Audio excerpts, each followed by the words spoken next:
Hello there. The Brexit battle with the EU regarding UK fishing and seafood keeps rumbling on.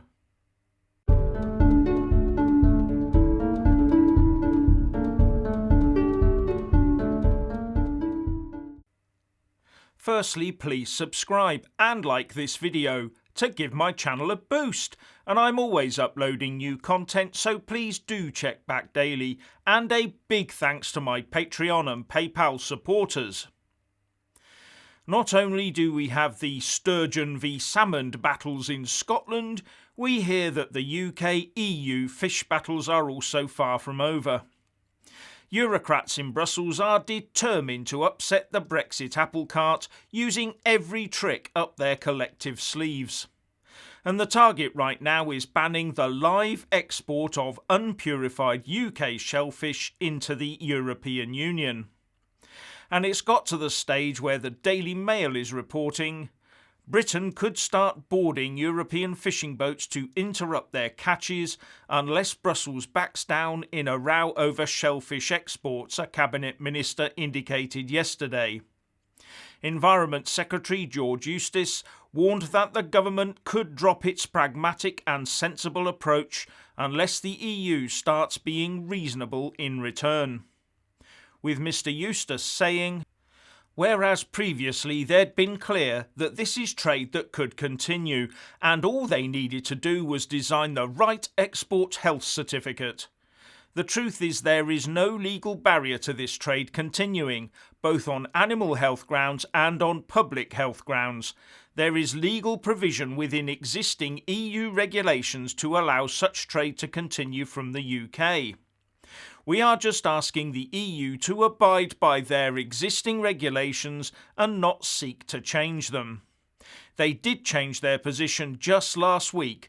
Prior to that, they had been clear that this was a trade that could continue. So we want to work to understand why they are proposing a change at this stage. Now, when the ban initially started, it had been thought that an agreement with the EU would be reached by April. But the media is now reporting that the export from the UK into the EU of live mussels, oysters, clams, cockles and scallops will be banned indefinitely. With the UK government saying this goes against the assurances they were given during the Brexit talks that these live exports would be allowed to continue. As a result, many on the UK side are now pressing for the UK to take a tougher line with EU fishing activities in UK waters. With the Conservative MP for South East Cornwall, Cheryl Murray, saying that although the Environment Secretary was doing his best, the time has now come to show the EU that we will not surrender to their games. And she called on him to start the necessary frequent boardings on EU vessels fishing in our exclusive economic zone to ensure they comply with UK rules. Even French MEP Pierre Karleskind has come out in support of the UK on this one, saying, the fact is the UK waters didn't become dirty on December the 31st at midnight, so this really doesn't make any sense. So, what's at the root of all of this? Well, when we were members of the European Union, shellfish could be caught in UK waters and then sent on into the European Union to undergo something called depuration, which basically means purification. This is where the live shellfish are transferred into a clean water environment for long enough to purge them of things like grit and E. coli to make them safe for human consumption. Now this takes a minimum of 42 continuous hours and is designed to ensure all shellfish reach Class A standards. However, if the environment that the shellfish is extracted from is Class A water, then the seafood can be sold directly onto the consumer. But UK waters are in Class B, so all shellfish must undergo depuration prior to consumption by humans. And most depuration takes place in the European Union after we've exported the shellfish into the bloc. While we were EU members, this was not an issue.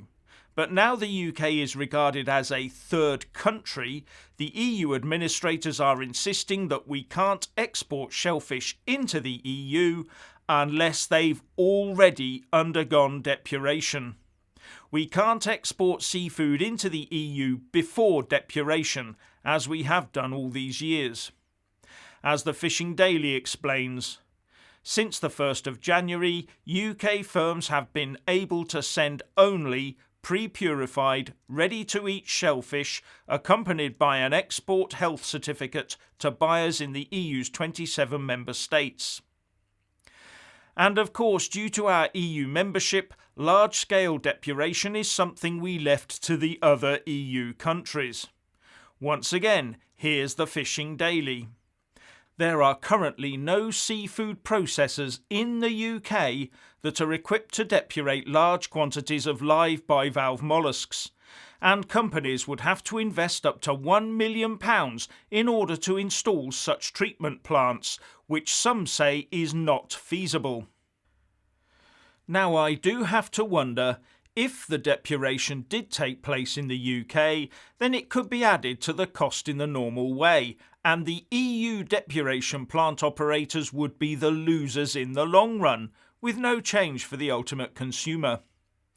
Maybe adding a few million for depuration plants to the 100 million promised to the fishing community for Brexit would be a good move. The only thing is that according to the Fishing Daily, shellfish that have undergone depuration deteriorate faster and are therefore more difficult to transport, but how much more difficult is not clear. Now, the pandemic has shut down just about all the restaurant trade across the European Union, so one assumes the demand for shellfish might have plummeted with it. So Brussels might think it is a timely moment to apply pressure on the UK by doing this. After all, the Eurocrats might just conclude that with the pandemic going on, this won't hurt EU consumers and shellfish traders at present. But one point to make is that if the depuration did take place at scale in the UK, it might get the marketing departments looking much more actively at the UK domestic market, something that appears to be largely untapped at present. Then there's the extra jobs, etc., once things started moving again. The only losers would be the EU depuration plant operators. They might kick up over it and hopefully blaming the EU in the process. Now, I'm not sure of the current licensing position of EU shellfish gathering vessels in UK waters.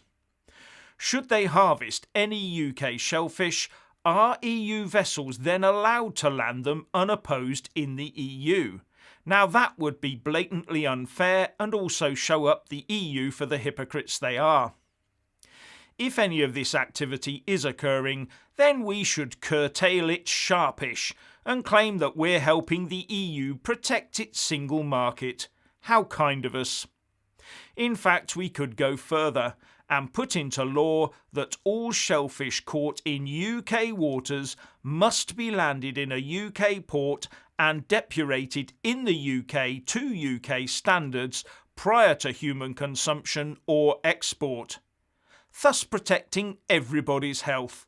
Brussels would be so grateful to have that little weight lifted from their shoulders, wouldn't they?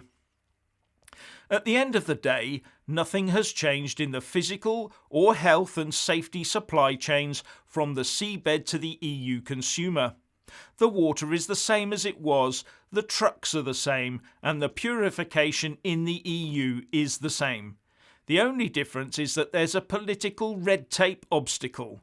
Hence why George Eustice, the Environment Secretary, has called on Brussels to be more practical about these things. But there was also a veiled warning in what he said that the UK wanted to see.